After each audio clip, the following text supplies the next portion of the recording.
இன்று ராஜாவும் சட்டையும் என்ற கதையில் நான் நீதிபதியின் அறிவாற்றல் என்ற கதையை சொல்ல போகிறேன்.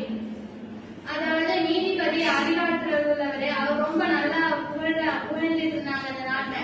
அந்த நாட்டோட அரசர், என்னடா இவங்களை ரொம்ப புகழ்றாங்களே, நாம போய் அவங்கள பார்க்கணும், அவங்க எப்படி இருக்காங்க, அவங்க என்ன செய்யறாங்கன்னு பார்க்கணும்னு சொல்லிட்டு ஒரு வியாபாரியோட மாறுவேடத்துல அவங்களுக்கு போனாரு. அவர் ஒரு குதிரையில தான் போனாரு. அப்ப ஒரு பிச்சைக்காரன் என்ன பண்ணாரு, இது என்னால முடியல சார், நீங்க அவங்க கொஞ்சம் அங்க கொண்டு விடுங்க அப்படின்னு சொன்னாரு. உடனே வியாபாரி